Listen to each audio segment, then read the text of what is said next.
welcome back to our channel. This video was all the craziness that happened during our retrieval process, specifically my surgery, how I felt. So throughout the ultrasounds that Casey had been getting, if you guys haven't watched our previous videos, go ahead and watch those just so you can get a hang of what the journey is going through and what the steps were. But basically through one of her ultrasounds, they were able to determine when would be her ovulation time frame, which means that they have to basically tell her body, don't ovulate on your own because we're gonna actually get in there and retrieve. Everyone's experience through an IVF, it is completely different. So if you have to go through IVF or you're in the process and that's why you are watching this video, just understand that my experience doesn't mean that you will have the same experience. First off, I was super duper nervous because I am in a Facebook group and you hear all these crazy horror stories and I'm just like, oh my God, people have ended up in the emergency room. People have developed infection after surgery. No, I did not end up in the emergency room, but I can definitely tell you guys that my egg retrieval was the scariest part of this entire process. Besides the emotional ups and downs and the crazy roller coaster that we have to go through in this journey, retrieval day, my surgery, like my post-surgery was so difficult, guys. Like it was super scary. I literally thought like I was going to die. So 36 hours prior to ovulation, we had to inject her with the trigger shot. We actually had already purchased the Lupron. Yes. And then they had to switch the medication because of the hormone levels. Like they were looking for a specific number and it just wasn't adding up. So she needed a different medication. So finally we get to this moment where we're gonna find out what's gonna happen. And it was like one step closer to our baby.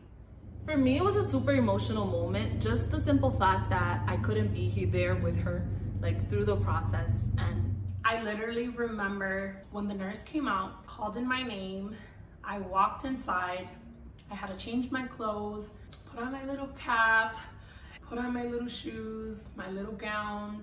And I was super upset because Maria could not be with me inside surgery. So I had to go through this alone, which was very difficult. And the emotional process of it, like I just wanted her to be there with me. Also the fact that I knew she was gonna be up, because I know that that could really mess with your head mentally. Like, yes, it's beautiful, you're watching it, it's an amazing experience, but your body's also like really going through something. So we had two options during surgery. I could have either been asleep or they just basically numb you down there. And I made the decision that I wanted to stay awake and see the process, to experience that and be there while they're removing the eggs and you can kind of see everything. So I decided to stay awake. And also it was an extra $650 for them to sedate you. That is one of the biggest regrets I have. Some part of me feels like it would have been a better experience if I was sleeping, but at the same time, I was grateful that I was awake. If I would have known the pain that I was going to be in throughout the surgery, I probably would have skipped out. So I was just like, I really wanted to be there, even when she was like, would come out, or I don't know, like through the recovery period. I know, and for some reason, they didn't even allow you to come while I was alone after the surgery. I know, and then I remember just like waiting, because she had said that she had gone in. She texted, like, come. So I walked towards that side, and she was like walking. She was all pale. I looked like I was dying. She was all pale, and I was just like, oh my God. And then she showed me the paper with the results from the retrieval, which we'll share with you guys soon. We are going to insert a clip here showing you guys the morning we went egg retrieval. We were literally the first people in the office. The owner of the clinic arrived there at 6:30 in the morning. We were downstairs and we went inside. There was no one there. The receptionist was in there, the doctors, no nurses. It was super cool.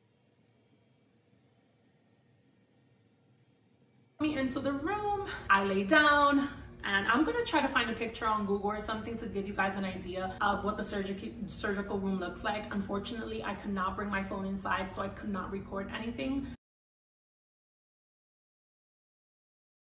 There's like 4 people in the room. There's the doctors, some nurses, and I think there was an embryologist there as well. So I'm laying down with my legs up.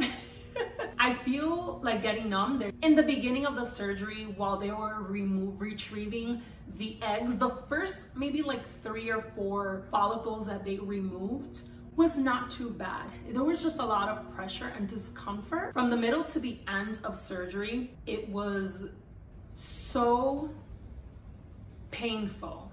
I remember myself closing my eyes and literally praying to God for it to be over already. Because I have endometriomas in my ovaries. The doctor was like, are you sure you can take it? We can stop right here. I think we have plenty eggs that we can work with. But I literally made the choice. She said, it's your choice if you want me to keep poking at you. So they're literally making holes into your uterus to get into the ovaries. And I literally felt them poking me.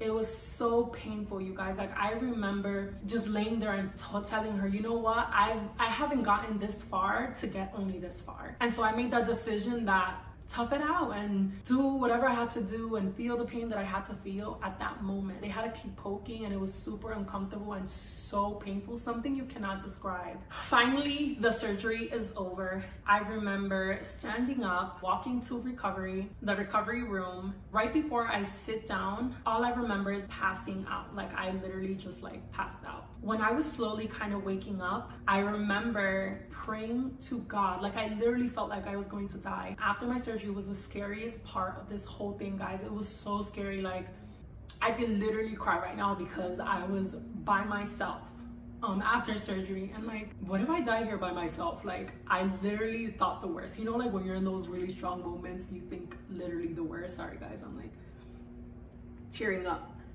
Would those memories come back? The nurse comes in and I just remember slowly waking up and telling the nurse, can you please get my wife? And like, she said no. And it was so hard that I had to like deal with that by myself. So I basically laid there for 30 minutes. She said that it was normal. It was just the amount of pain that I was in through surgery and being awake. It just like, that just happens to some people. Because my blood pressure went down, that's basically what happened. And I just kind of fainted. And it was super scary, guys. And Maria could not be there with me, which kind of really sucked. 5 days, maybe 6 days, I was on the couch like a couch potato, eating my life away in super uncomfortable pain, bloating. I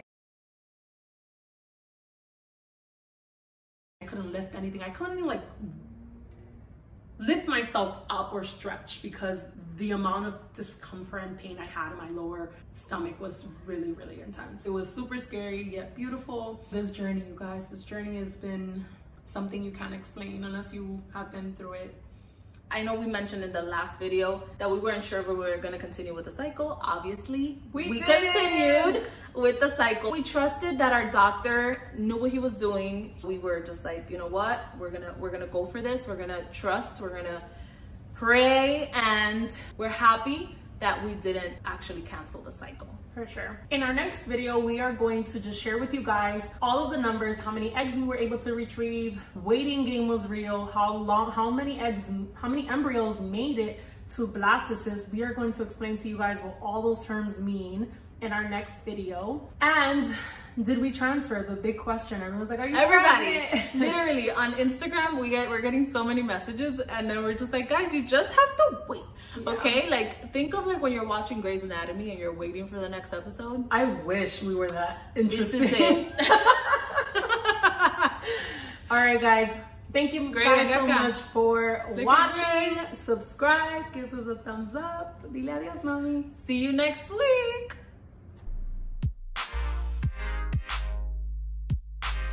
We'll go down now. We trusted that our doctor, you know, you see Gray over there. It's snowing. What? It is May, guys, and it is snowing.